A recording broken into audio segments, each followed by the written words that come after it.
how to read the Book of Zohar. So if you're watching this video, then there are good chances that you already know a little bit about what the Book of Zohar is. So you might already know that it's the most powerful book ever written. You might already know that Zohar is a Hebrew word, and what it means is radiance. So the Book of Zohar is the Book of Radiance. You probably know that already though, right? You probably also know that there is infinite power in this book, and you might even want to tap into that power. You might know about the history of the Book of Zohar, and there's even a question here in the chat, who wrote the Book of Zohar? Well, the Kabbalistic approach traces this all the way back to the 2nd century Kabbalist Rashbi, Rabbi Shimon Bar Yochai, and his students. And then there's some academic theory that it was written in the 13th century by De Leon. We'll cover that as well. But mainly what we're going to do in today's session is we're going to delve deeper into how to tap into the power of the Book of Zohar, how to really open up the Book of Zohar. That's what it's called. To read the Book of Zohar is sometimes called to open up the Book of Zohar. We're going to also talk a little bit about its history, really only to help us delve in deeper to understand when it was written and how it was written, more importantly. And of course, we're going to do some guided reading, so you can already immediately practice what we talk about in this session, and you can see how it actually is to read the Zohar with the correct guidelines. So let's get right into it.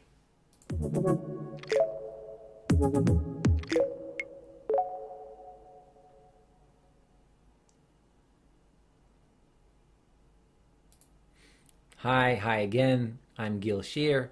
This is Kabbalah Explained Simply, and today we are doing a session called How to Read the Book of Zohar. It's actually a continuation of a session from 2 weeks ago, so you can find the link in the chat if you want to watch the previous session we did on this as well. Although if you didn't watch it, that's fine. You do not need to have seen the previous session to get something from this session. So let's dive right into it. Let me open my presentation that I prepared, and let's get right into it. So step number 1 that we're going to cover today is, wait a minute, okay, there we go. So first of all, Zohar reading, Genesis 2, enlighten your soul, and that's hopefully what we're going to do today. And we're going to start off with the history of the Book of Zohar. Now, why do we need to talk about the history of the Book of Zohar in order to read the Book of Zohar? Because today we want to read the Book of Zohar and we want to get the most out of it. So, in fact, the history of the Book of Zohar is important because it will give us an understanding of how the book was written, which is essential to understand how to read it. So, instead of giving you a summary of the history, I'll show you a clip that was prepared by our Kabbalah instructors, by Kabbalah, and it's part of the course Enter the Zohar, which is an amazing video series, which is also a course on Kabbalah. You can check out the course in the links in the chats. Rachel will post them in a second. But let's jump right into it. Let's watch a video about the history of the Book of Zohar.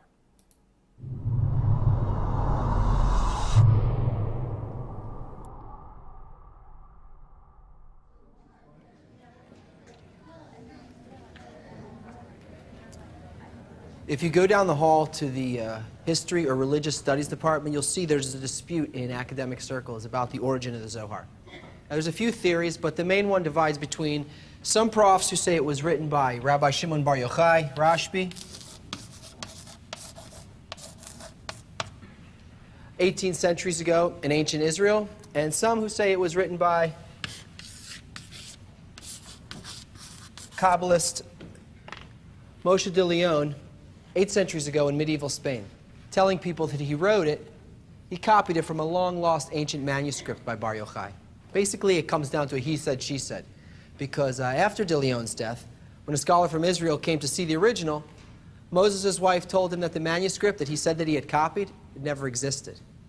So 700 years later, the experts piled on. Now, Modern scholars find that the Zohar is written in an artificial Aramaic with stray influences from medieval Hebrew, and that some plants and animals in the book aren't even native to Israel, but Spain. But then you've got to ask yourself, since it also mentions aspects of science and biology that we could have only recognized in the last decade or so, and by the same reasoning, how come they're not saying that it was written in the year 2000 by a scientist? That'd be crazy, right? They say what they say because they're not engaging the book on its terms. You can't judge this book by its cover or by its style or even the words it uses. You have to need what's in it. When you know the Zohar reflects the laws of nature from beginning to end, those quirks of time and fact, they're a wink and a nod to let us know that it's speaking to us now. It's meant for us now, and it always speaks in the present. Forget about that. The history of the Zohar is really a story about the ripening and eventual readiness of the human spirit to grow. There's a unique quality about the presence of Kabbalistic writings. They play this hide and seek with our ability to measure them from the outside. That's because Kabbalists make efforts to conceal them so they can be found by people with a true need to seek them out. Their authors know that the process of change demands two conditions: the right moment and maturity of the soul. In the 2nd century, just after the destruction of the Second Temple, Shimon Bar Yochai was a principal student of the monumental Kabbalist Rabbi Akiva, and among the leaders of the Bar Kokhba revolt against Roman rule. Tried in absentia, he was sentenced to death by the emperor, and for years they tried to capture him, but he seemed to have vanished. For 13 years he hid with his son in a cave in the Galilee, where they continued the study of the wisdom, and were granted the highest attainment of spiritual knowledge the Kabbalists from Abraham to Moses had acquired over the 3,000 years before his time, uncovering the entire system of nature. At the death of the emperor, Bar Yochai chose 9 students and called them Idra Rabbah, the Great Assembly. They were 10 men whose inner qualities precisely matched the qualities of the natural system. In a cave on Mount Meron, he and his students created the Book of Zohar, telling them, "I am arranging you as follows. I will speak. My son Elazar will engage orally. Rabbi Abba will write, and the rest of the friends will converse in their hearts." He told them that the Zohar could only be revealed at the end of the exile, and its appearance to the masses would signal the completion of a 6,000-year period given for the correction of humanity. As soon as the Zohar was completed, it was hidden, because they knew at that time that the people of the world didn't need it, and therefore would not understand what it said. Its pages were buried in a cave near the town of Sfat and stayed hidden for 900 years until they were discovered by a boy who sold them as wrapping paper to a fish merchant. A Kabbalist from the town saw and immediately bought up what remained of the pages, collecting them into a book which was secretly studied in small groups, making its way to Spain 200 years later. Still, its meanings remained closed until in 16th century Sfat, a young Kabbalist, Isaac Luria, the Ari, was able to grasp it at its deepest level. Using an arrangement of students similar to Rabbi Shimon's, he created works, the Tree of Life and the Gatehouse of Intentions, laying open the message and the method that had been locked in the book. From that point, anyone could study, provided they already possessed the correct intention and need. It's the nature of hidden things that they can only be discovered at a suitable moment when suitable souls are born into the world.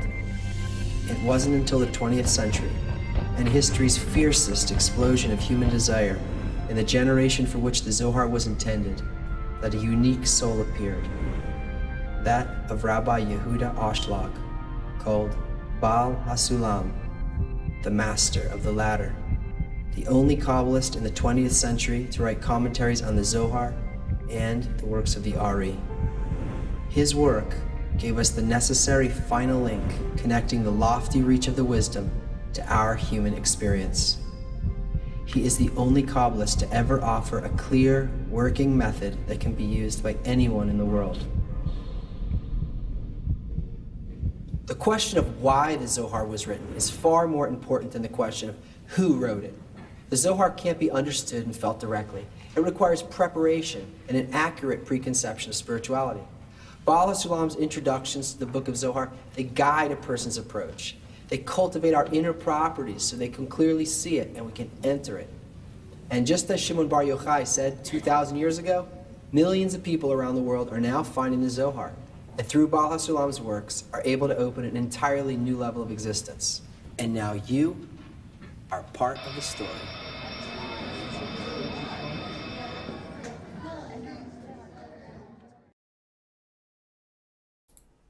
Okay.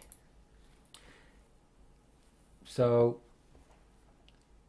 hopefully now it's clear why the history of the Book of Zohar is so important to reading the Book of Zohar, which we will do in just a few moments. We will open the Zohar text and we will approach it.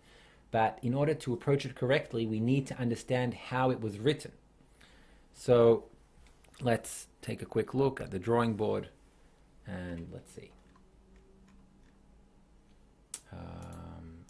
Okay.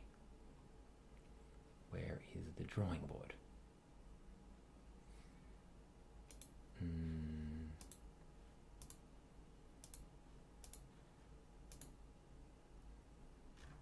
Okay, 1 second. The drawing board. Hold on, I just closed the window by accident. Take me 10 seconds to get it back.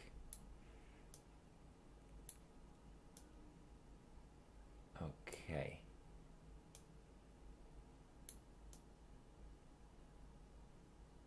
Here we are. All right. The drawing board. Here we go. So Rashbi and his students, they, as we heard, wrote the Book of Zohar about 1800 years ago, and they were together in a cave, which is not really important. What was important, how the 10 of them, imagine there are 10 here, right?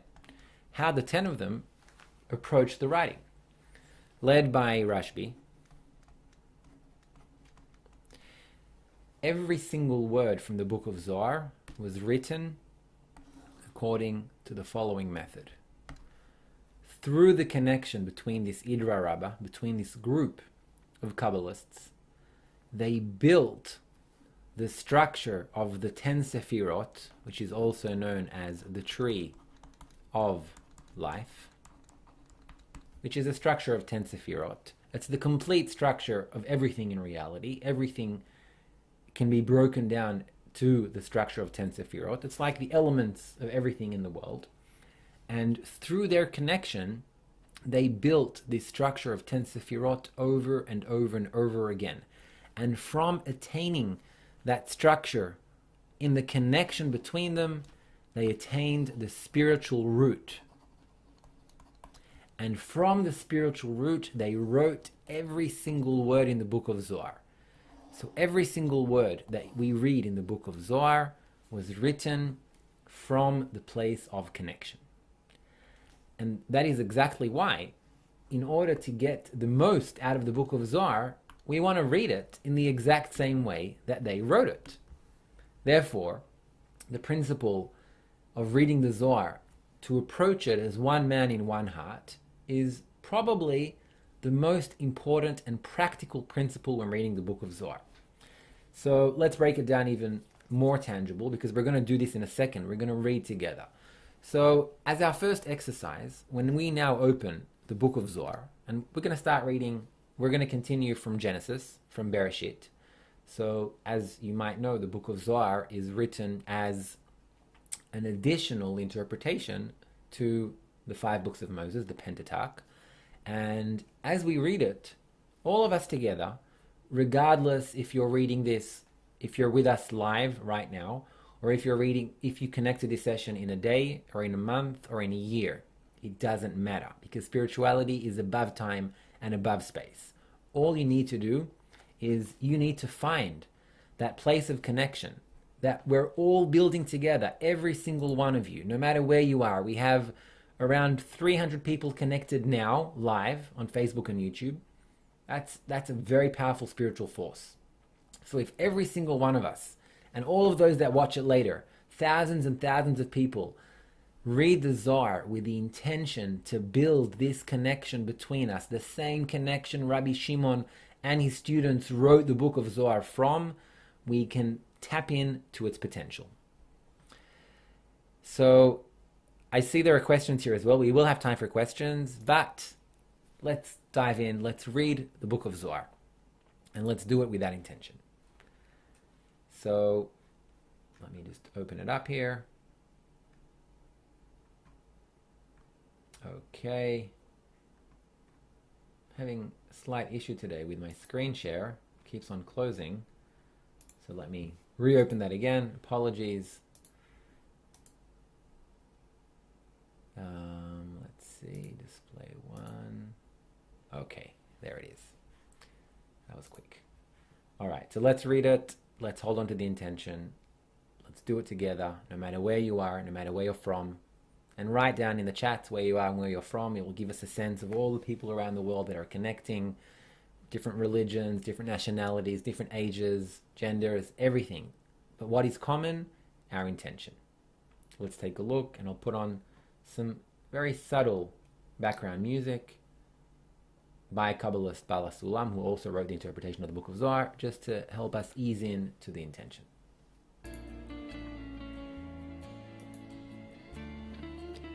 Zohar, Bereshit, Genesis.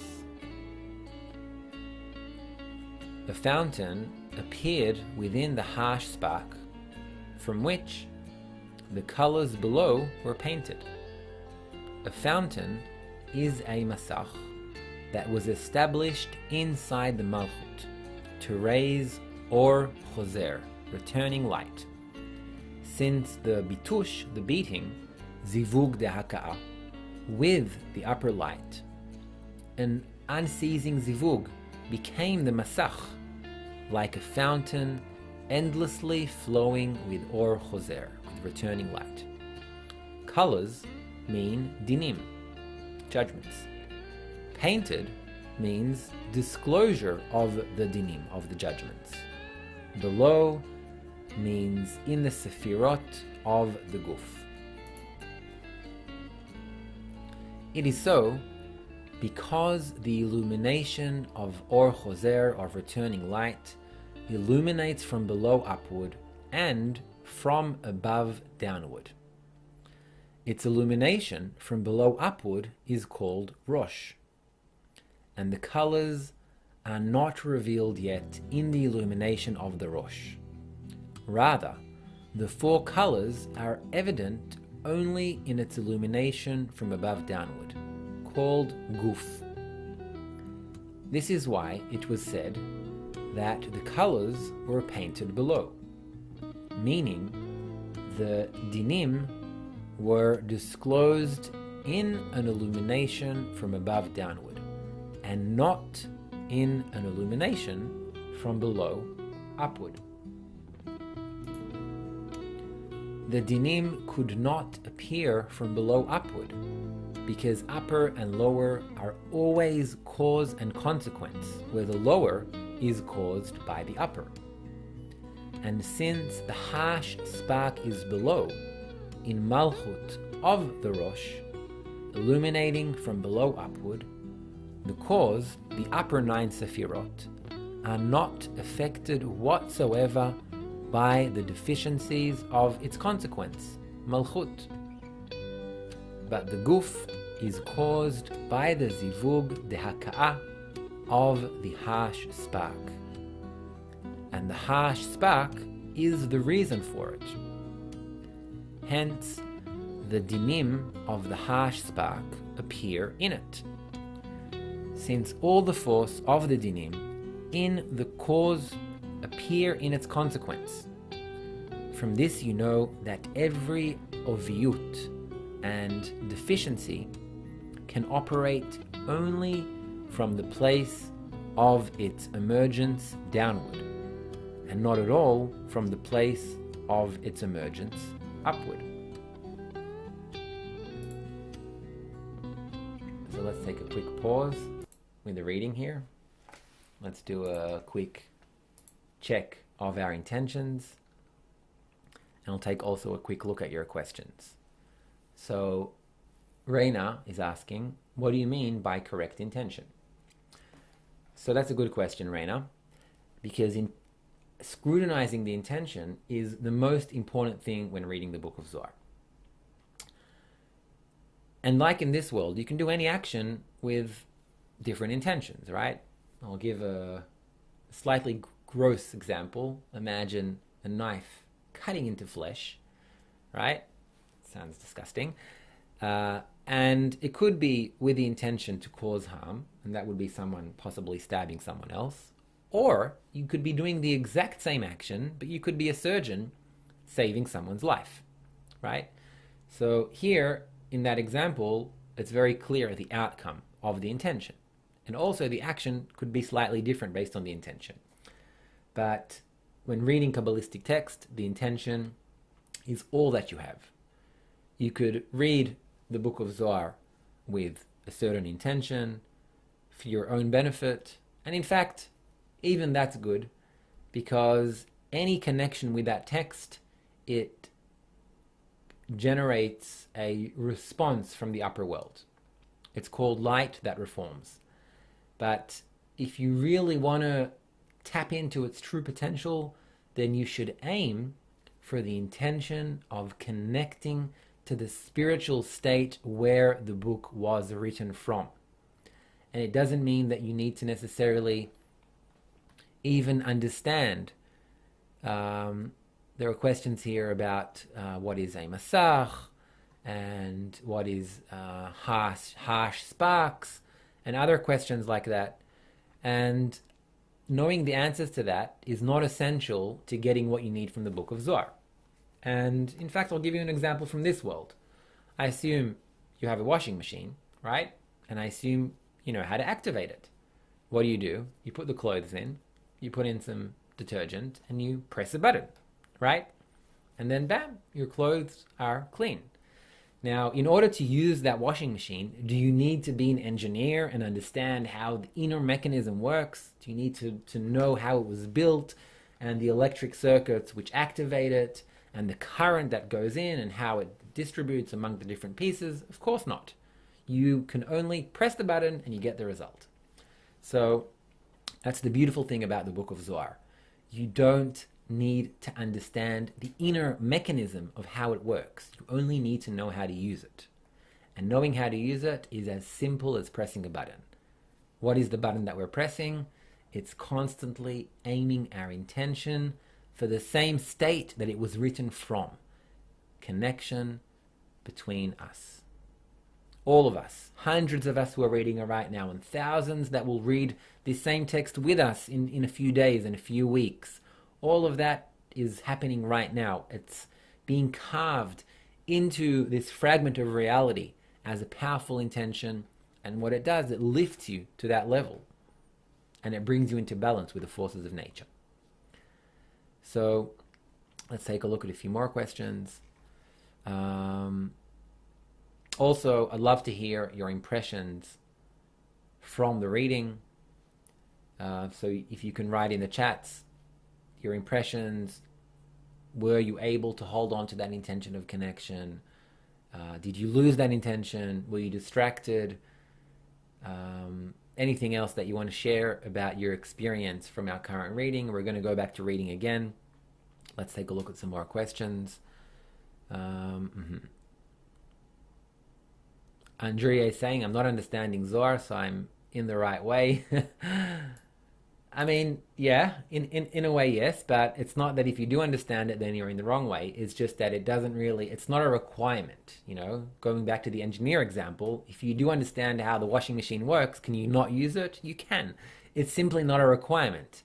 So whether you understand the text or you don't, you know what a masach and bitush is or you don't, you know what the upper nine or you don't, it doesn't matter. It's not a requirement to activate the force, the spiritual forces in the Book of Zohar. You don't need to study for 40 years. You don't need to be over the age of 40. You don't need to fill your belly with different, it's called Shas and Poskim. You don't need any of that. All you need is a desire. Let's see what else we have here. Is it okay to share if one feels positive changes from this reading? Yurgis is asking. Absolutely, especially since I asked, so you're welcome to share your experience from the reading.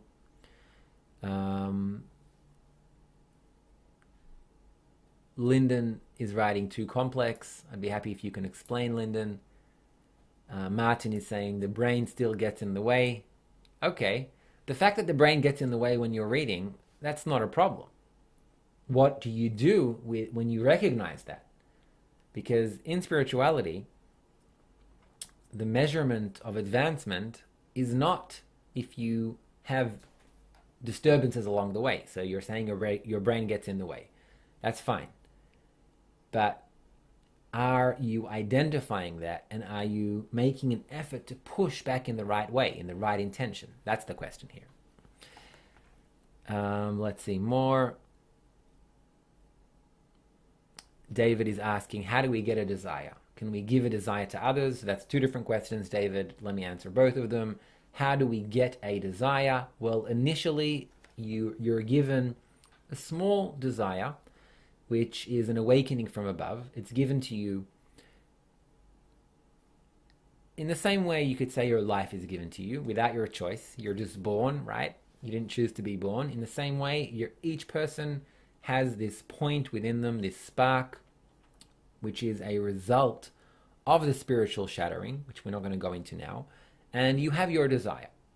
Now, what do you do with your desire is something else. So think of it like a little seed. You can either let it dry up in the sun, or you can plant it in mineral-rich soil, and then it will grow. So, can you give a desire to others? That's your second question, and the answer is absolutely. And you can even do that now. You can do that now in two ways. You can do that now with your intention, because when you add in your intention, you're actually contributing to the general field that we're generating, right? So imagine there's this field we're all generating, and each person's intention is strengthening that field. And the stronger the field gets, the stronger it impacts everyone that's connected to it. It actually impacts all of humanity, but if you're tuned to it, if you're calibrated to it, then you feel its influence, I would even say instantaneously. So you can give a desire to others by tuning into your intention, and also through external actions. Like you can write in the chat right now inspiring, uplifting comments that aim to uplift the other people that are here. And if the result of that comment is that you uplift the others, then yes, you're amplifying not only their desire actually, but also yours. Let's see some more questions. Wow, the questions are coming in at a really high pace. I'm going to try and stick to your pace of questions. I probably won't succeed, but I'll try.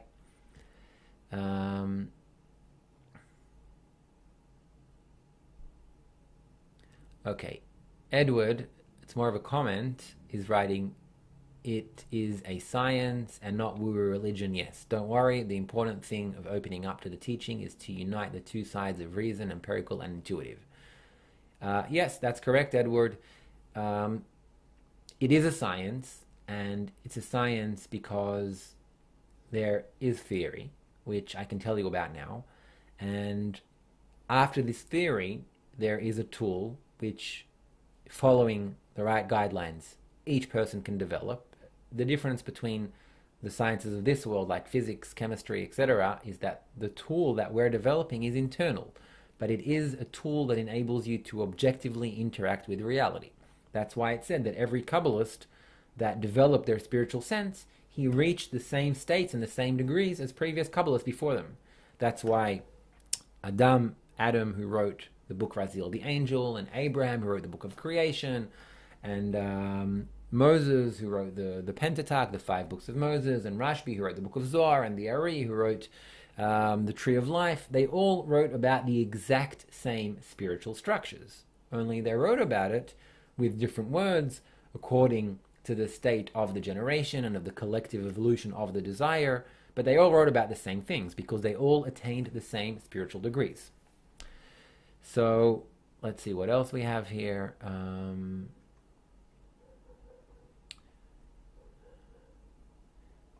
Is intention, desire, motivation referring to the same thing? Not necessarily.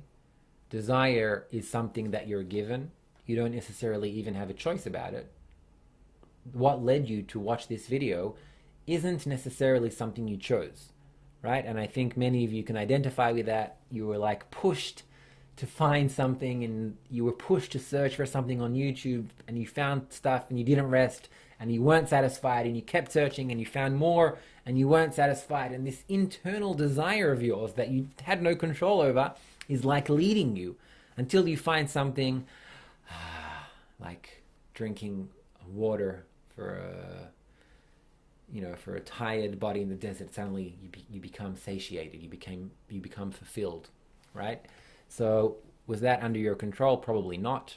So that's desire. Intention is really, once you're led to this place that you can fulfill your spiritual potential, then intention and motivation, which might be similar, is something that you can constantly keep working on, and you should constantly keep working on.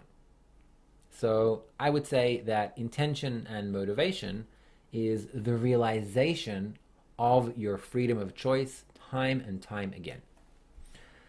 Okay, let's see what else here we have. It's beautiful to see so many questions and so many viewers that are here. By the way, if you click the like button, if you click the share button, we can have even more people join us right now. So if you enjoy this session, if you want to have more people join us, then please do that. Click that like, click that share, and we'll see the numbers go up even more. Okay, let's see what else we have here. Okay, last question, and then we'll do some more reading. Question from Izoki.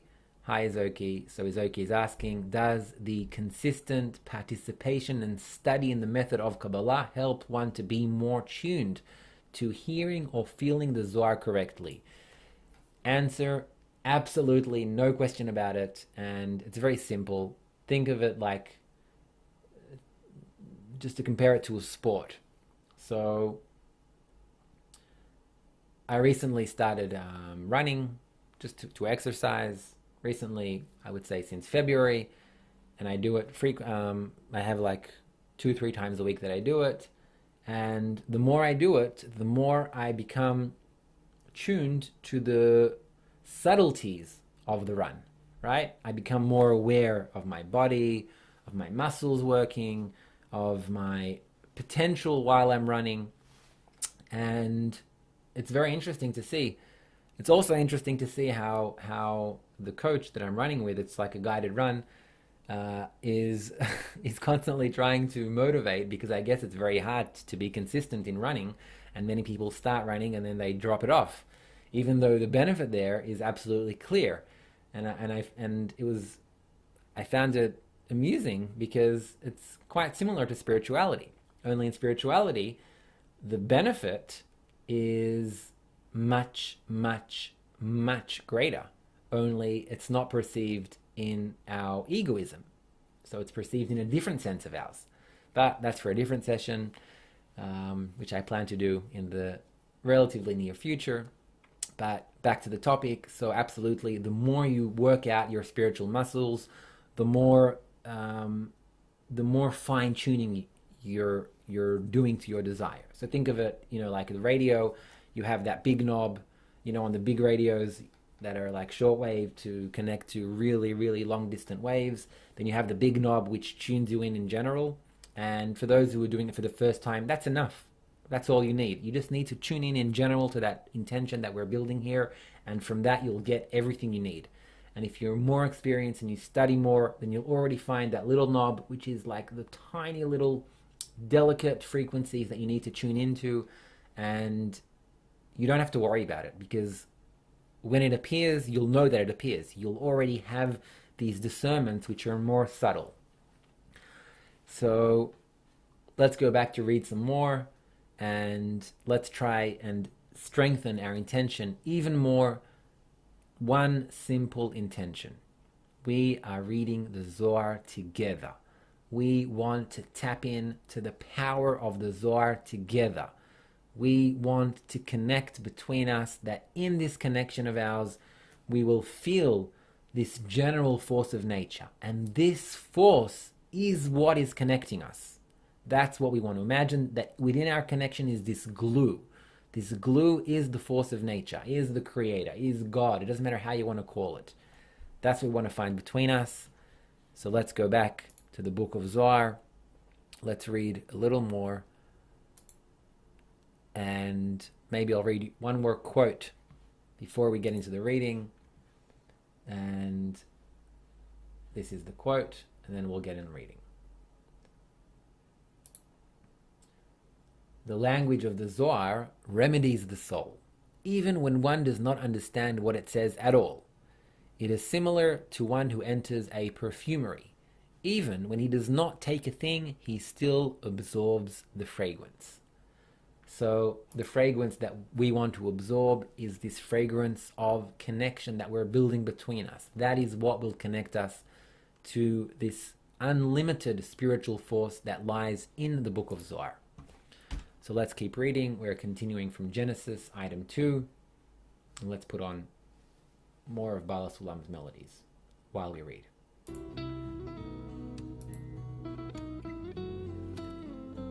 The most hidden of all that are hidden, from Ein Sof, Malchut De'ak, emanated two Partzufim. He fissured and did not fissure, and his avir is not known at all. One Partzuf is considered a fissure, an emergence of half a degree, vak, with deficiency of gar, and the other is not a fissure, an emergence of a whole degree. His avir is the level of ruach, which is vak with absence of gar, unknown, for there is no zivug for extension of gar there. Known means a zivug for extension of gar. Explanation. The Zohar begins to elucidate how the 5 Partzufim of Atzilut came out of Malchut De'ak.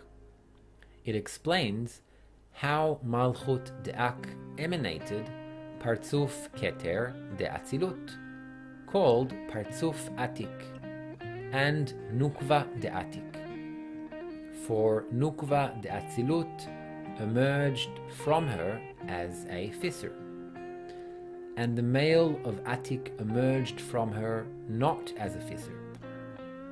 That fissuring is the association of Midat Hadin, the quality of judgment, with Midat HaRachamim, quality of mercy, called Tzimtzum Bet De'ak. It is as we learn in the beginning, he contemplated creating the world with Midat Hadin, with a quality of judgment, referring to Malchut De'ak, from whose zivug emerged Partzuf Ak, which is Midat Hadin. He saw that the world could not persist, so he brought Midat HaRachamim and associated it with Midat Hadin. He saw that the worlds could not exist, so he raised Midat Hadin, Malchut De'ak, to Bina De'ak, Midat HaRachamim. The mating Malchut who stood at the end of the Sefirot Derosh. She rose to the place of Bina Derosh and made a Zivug De'aka'ah there with the upper light. It follows that her Or Choser, her returning light, which rises from below upward, clothed only the 2 Sefirot, Keter Chochmah, and the 3 Sefirot, Bina and Zon, Derosh, descended from the Rosh and fell into the Guf. And the ending Malchut, who stood below all the Sefirot of the Guf, rose and stood in Bina de Guf at half the Sefirah Tiferet. At the point of Chazeh, since Tiferet is considered Bina de Guf, ending the Partzuf at the place of the point of Chazeh. and Bina and Zon de Guf could not receive any light because they were below the ending Malchut and completely departed from Atzilut. Okay. Impressions. How was that? I can see Lyndon is still following up, writing 100% lost. So Lyndon, maybe you can explain, what do you mean by lost? Are you lost in understanding? Are you not understanding the text? Are you lost in your intention? Are you not able to connect? I would say this. Lyndon is actually giving us an opportunity. Because if Lyndon is feeling lost, then we have an opportunity to connect Lyndon. So here is a practical exercise. We can all now think of Lyndon, and not just Lyndon, of all of the shattered parts of our soul which are scattered across the universe, across the planet, and we want to bring them back. We want all of these shattered pieces, Lyndon included in them, we want them to feel the light of the Zohar. That's it. Feel the light of the Zohar, the healing, uplifting, calming, correcting light of the Book of Zohar. So that's a practical exercise that we can do. Where are we reading from? I'm not reading from a page. I'm actually reading from the current translation that we have to the Book of Zohar. As you might or might not know, we're in the process of translating the entire Book of Zohar. That's 12 volumes in Hebrew. That adds up to about 18 volumes in English. We're about 75% done with that. So right now I'm using the texts which we have already translated. Storm wrote, I fought back tears.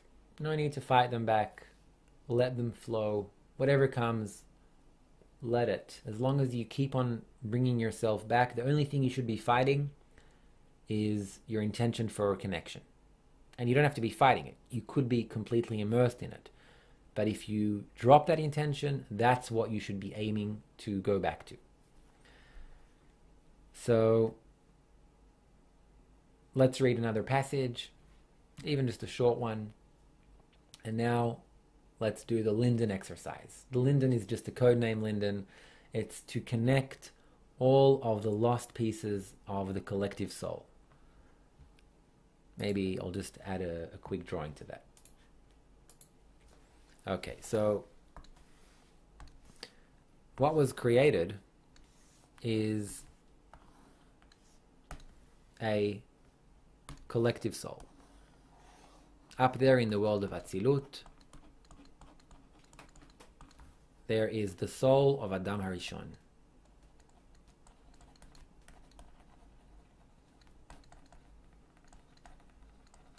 That's what was created. Not individual beings, but a collective soul. So it's the collective soul of Adam Harishon.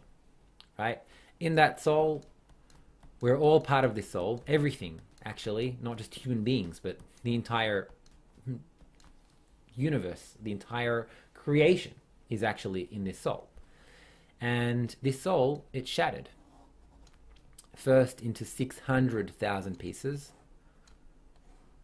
in the world of Asiya. And later on into the 8 billion pieces that we are human beings today. Now, each and every one of us, let's draw us as hearts, 8 billion of these hearts. Each one of these hearts, in Kabbalah, a heart means a desire, is filled by desires for this world. But inside every one of these hearts is a spark, a point in that heart. And this point is a desire which is from the collective soul.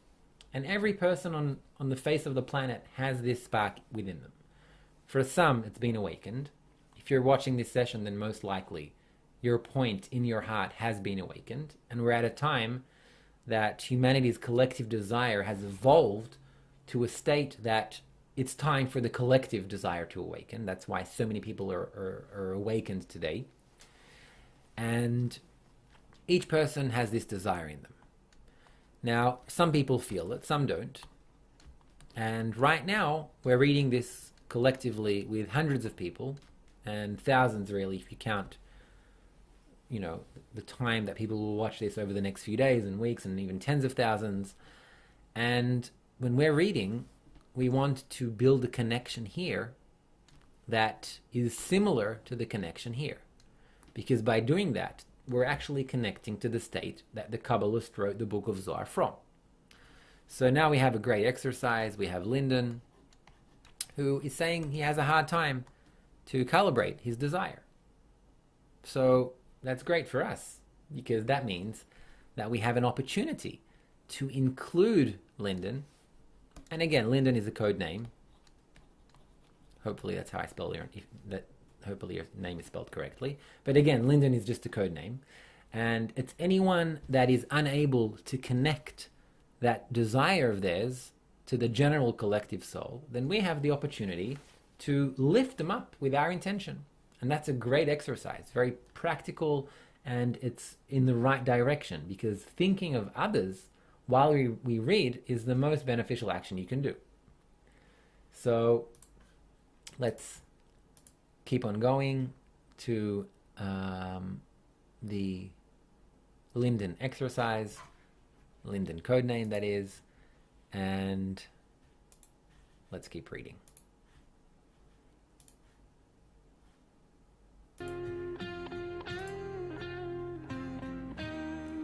Because of Malchut's ascent to the place of Bina, each degree was divided in two. Half of it stayed in the degree. Its bottom half came out and descended to the degree below it.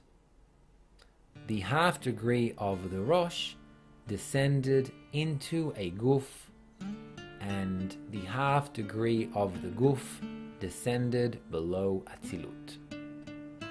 It is therefore considered that each partzuf that emerges through the association of Midat HaRachamim with Din emerges in a division of the degree into two halves. When Malchut De'ak emanated Atik De'atzilut, she emanated the male of Atik undivided, without the association of Midat HaRachamim, of the quality of mercy. And Atik came out in a complete degree, undivided into two halves. She emanated the Nukva De'atik with association of Midat Hadin with Rachamim. And she emerged divided in the degree. Only Keter Chochmah in the Rosh and Keter Chochmah in the Guf, while Bina, Tiferet, and Malchut Derosh fell into a Guf, and Bina, Tiferet, and Malchut de Guf fell below the Siyum of the whole degree of Atzilut. This is because a new Siyum was made for the upper light, the place of Chazeh, the Guf, where it is half of Bina, the Guf. That new Siyum is called Parsa. Okay, let's stop here. Let's have another quick check of our intentions. Take a look at the comments.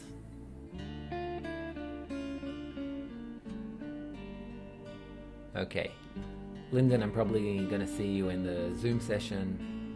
For those of you who don't know, we have a Kabbalah Zoom session following the live session every week for Kabbalah students. Lyndon is usually there, so I guess I'm going to get the aftermath of this exercise in the Zoom session that we do right after. Let's see what else we have here. Okay.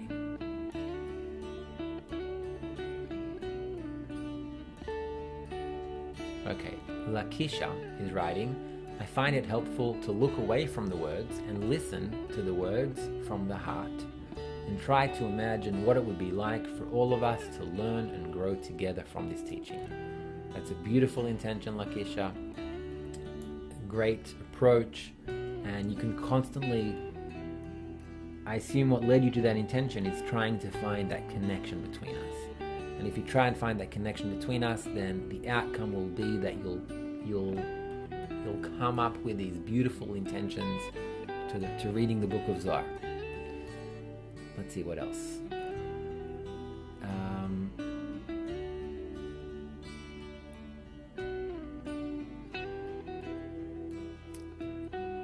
Let's see.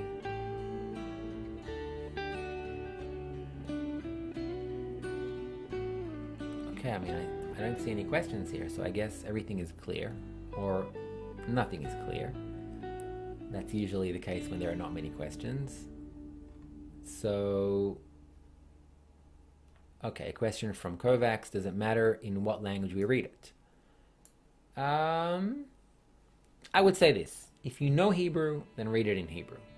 Actually, it wasn't even written in Hebrew. It was written in Aramaic. But part of it was translated to Hebrew, and even the Aramaic is written in Hebrew letters. So if you read Hebrew, then read the Book of Zohar in Hebrew. If you don't know Hebrew, then read it in whatever language it's available to you.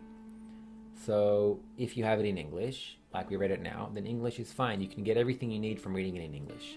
If you have it it's not available in your language, then whatever language is closest to you. In fact, Baal HaSulam had students who didn't know the language Baal HaSulam taught in. He many times taught in Yiddish. And he had students that didn't speak Yiddish. He moved from Poland to Israel. In Poland, the main spoken language among the Jews there was Yiddish, and then in Israel it was Hebrew, and he still taught in Yiddish, and he had some students from Israel who did not speak Yiddish, and he said to them, it doesn't matter. If you sit here, if your intention is to connect to what we're studying, then you can get, spiritually speaking, everything from the study. So, no, it doesn't matter what language we read it in. Is the translation you came up with very different from the others? I can say the translation that came out of Bnei Baruch, which is the organization Kabu is part of, is a translation that was guided by Kabbalist Dr. Michael Lightman. It's the best translation I have seen for sure. It's guided by spiritual intention. It's not looking to translate necessarily literal meaning of the words, but the spiritual meaning. And that's also why you'll find that many of the words were not translated, like guf and the names of the Sefirot and different spiritual states. They're not translated because they have no translation in our world, and it will just be confusing. Guf means body, by the way. But of course, guf in spirituality means the spiritual body, the spiritual desire. Guf means the desires in general, and within that guf is the spiritual desire. So that's why you'll find that many of the words there aren't even translated. Let's see what else.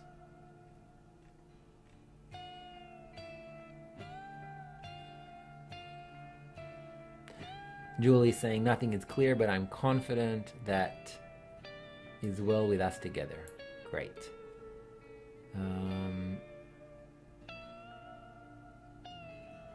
Okay, yeah, I know some of you have the Julian session. Definitely go to that. You can check out the Zoom session in the recording in the Kabu archive. So I think that will wrap up today. I think the main takeaway for today, and even if you want to watch this session again, then, or even if you want to read the Book of Zohar yourself, I recommend reading it with others. But the main takeaway here is, if you want to tap into the Book of Zohar, you need to tap in to the spiritual state the Book of Zohar was written from. And that spiritual state is connection. That's the state Rabbi Shimon, Rashbi, and his students kept on working. That's what they did in the cave for 13 years. They were constantly building connection between them, because from within that connection, they built the spiritual structure of the collective soul. Within that connection, the upper force, the force of nature, dwelled among them. And that's where the Zohar is written from, and that's how you can tap into it. So I hope you enjoyed today's session. If you did, please click the like button and the share button if you haven't yet. And we're going to pop over to the Zoom session in just a minute. If you want to learn more about the Book of Zohar, you're welcome to sign up to our course, Enter the Zohar on Kabbalah. You can check out the link to start a free 14-day trial of Kabbalah, which will give you access not just to the Zohar course, but to all of our courses and to the weekly Zoom sessions we have, and to the student forums where our instructors are there 24/7. So definitely check it out if you want to go deeper into it. I'm Gil Shir, this is Kabbalah Explained Simply, and today we covered how to read the Book of Zohar. See you guys in a few minutes on Zoom or next week in the live sessions.